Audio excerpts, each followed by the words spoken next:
Graça e paz, meus amados irmãos, minhas irmãs.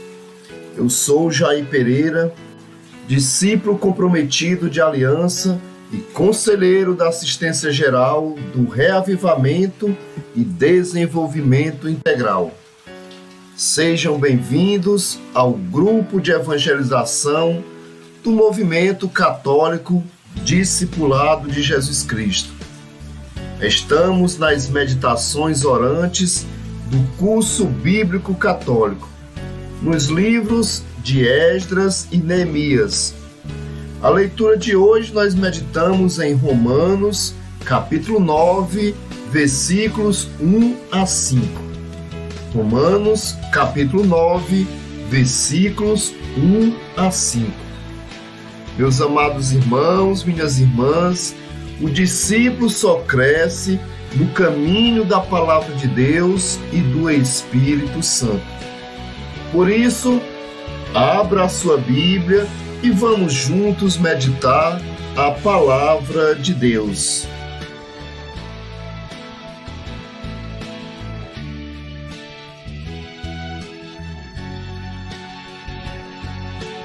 Hoje nós meditamos a sexta vivência da semana, a religião judaica. Meus irmãos, minhas irmãs, sondando o mistério da Igreja. Este sagrado concílio recorda o vínculo que o povo do Novo Testamento está espiritualmente ligado à descendência de Abraão. Com efeito, a Igreja de Cristo reconhece que os primórdios da sua fé e eleição já se encontram. Segundo o mistério divino da salvação, nos patriarcas em Moisés e nos profetas, professa que todos os cristãos, filhos de Abraão, segundo a fé, estão incluídos na vocação desse patriarca e que a salvação da Igreja foi misticamente prefigurada no êxodo do povo escolhido da terra da escravidão. A Igreja não pode, por isso, esquecer que foi por meio desse povo com o qual Deus se dignou, na sua inefável misericórdia, estabelecer a antiga aliança que ela recebeu a revelação do Antigo Testamento e se alimenta da raiz da oliveira mansa, na qual foram enxertados os ramos da oliveira brava, os gentios.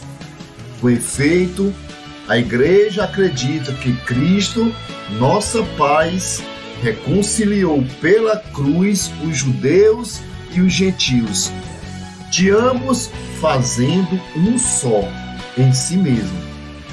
Também tem sempre diante dos olhos as palavras do apóstolo Paulo a respeito dos compatriotas. Deles é a adoção filial e a glória, a aliança e a legislação, o culto e as promessas. Deles os patriarcas, e deles nasceu, segundo a carne, Cristo, Filho da Virgem Maria. Recorda ainda a Igreja que os apóstolos, fundamentados e a coluna da Igreja, nasceram do povo judaico, bem como muitos daqueles primeiros discípulos que anunciaram ao mundo o Evangelho de Cristo.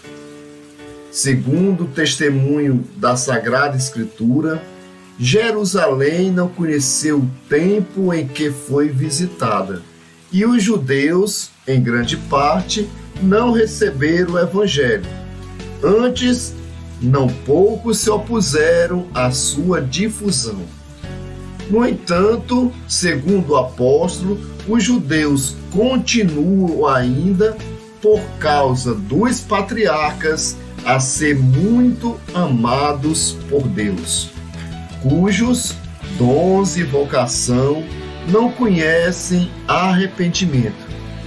Com os profetas e o mesmo apóstolo, a igreja espera por aquele dia só de Deus conhecido, em que todos os povos invocarão a Deus uma só voz e o servirão debaixo do mesmo jugo.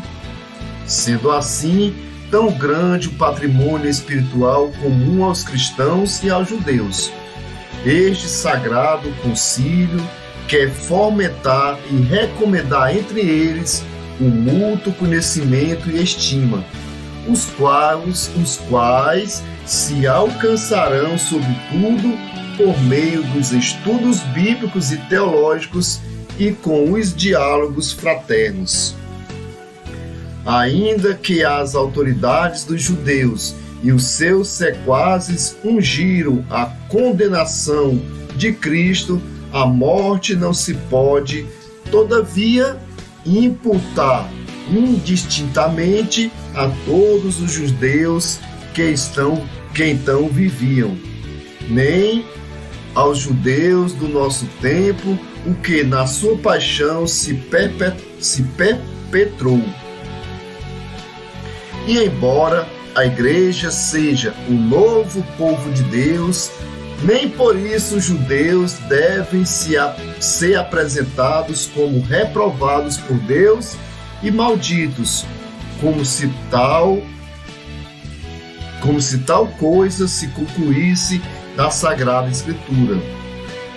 Procurem todos, por isso, evitar que, tanto na catequese como na pregação da Palavra de Deus, se ensine, seja o que for, que não esteja conforme a vontade evangélica e com o Espírito de Cristo.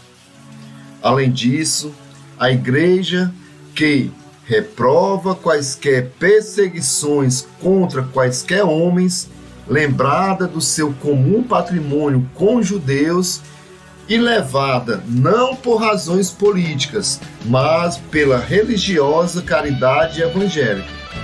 Deplora todos os ódios, perseguições e manifestações de antissemitismo, seja qual for o tempo em que isso sucedeu e seja qual for a pessoa que isso promoveu contra os judeus.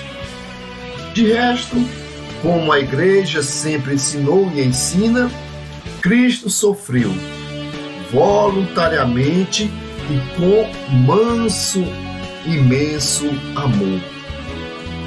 A sua paixão e morte pelos pecados de todos os homens, para que todos alcancem a salvação. O dever da Igreja ao pregar é, portanto, anunciar a cruz de Cristo como sinal de amor universal de Deus e como fonte de toda graça. Papa Paulo VI, Declaração Nostra Aetate sobre a Igreja e as religiões não cristãos. Então, meus irmãos, a vivência de hoje nós meditamos com o Papa Paulo VI. Leitura que está em Romanos, capítulo 9, versículos 1 a 5.